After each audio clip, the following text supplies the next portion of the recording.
और सीरिया के मोर्चे पर शांति स्थापना की कल्पना बेमानी है। यह गुटों में बटे लड़ाकों या क्षेत्रीय संघर्ष के आधार पर नहीं कहा जा रहा है, बल्कि वर्चस्व और जरूरत की लड़ाई, जिसमें सबसे ज्यादा कोई शामिल है तो वो है सीरियन डेमोक्रेटिक फोर्सेस, जिन्हें कुर्दिस्तान के रूप में अपना देश चाहिए। इसलिए उनका टकराव सरकार से या किसी संगठन से होना तय था, जो अब शुरू भी हो गया। फिर दहला सीरिया, क्या गृह युद्ध छिड़ गया? असद सरकार के पतन के बाद जिस सीरिया में एक दशक से ज्यादा वक्त तक बारूदी तबाही मची, उसके थमने का अनुमान अब बेमानी साबित हो रहा है। एक बार फिर सीरिया में बारूदी चिंगारी ज्वाला बनती नजर आ रही।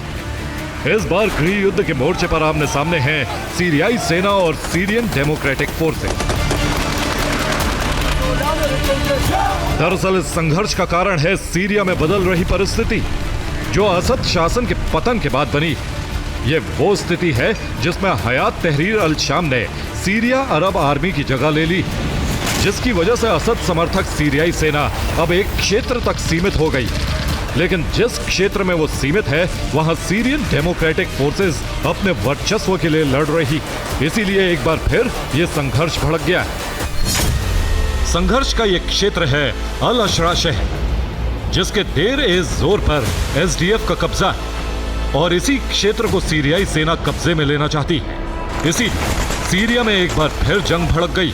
हालांकि इस संघर्ष के दो और कारण माने जा रहे हैं। पहला कारण है एसडीएफ से अमेरिका का धोखा और दूसरा कारण है तुर्की और एसएसए का समझौता। आपने बिल्कुल सही सुना, एसडीएफ ने असद शासन के खिलाफ जंग लड़ी और इस जंग में अमेरिका ने ही डेमोक्रेटिक फोर्सेस को हथियार और दूसरी सुविधाएं दी। एसडीएफ को उम्मीद थी कि सत्ता परिवर्तन के बाद अमेरिका उन्हें नया क्षेत्र देगा, लेकिन अमेरिका ने उम्मीद पर पानी फेर दिया। सीरिया में अमेरिकी दूत टॉम बैरक ने साफ कर दिया कि सीरियन डेमोक्रेटिक फोर्सेस को अमेरिका ने समर्थन दिया।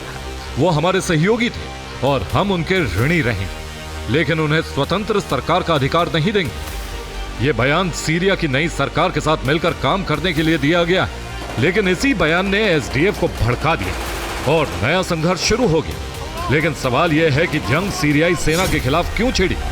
जवाब है एक डील का नमूना। दरअसल एसडीएफ में सबसे ज्यादा कुर्द लड़ाके शामिल हैं। इन लड़ाकों ने कुर्दिस्तान के लिए संघर्ष किया है। इन्हीं कुर्द लड़ाकों ने आईएसआईएस का भी खात्मा किया है। इन्हीं लड़ाकों ने उत्तर पूर्वी क्षेत्र को अपने कब्जे में ले लिया था। लेकिन तुर्की इन्हीं कुर्द लड़ाकों का घोर विरोधी है। इसीलिए माना जा रहा है कि बाकी सीरियन आर्मी और तुर्की के बीच कोई समझौता हुआ है, जिसके तहत इस क्षेत्र से एसडीएफ के खात्मे के लिए ऑपरेशन शुरू किया गया है और देर ए जोर इस ऑपरेशन के लिए पहला क्षेत्र चुना गया है। यानी साफ है कि सीरिया में बारूदी संघर्ष अब और बढ़ेगा।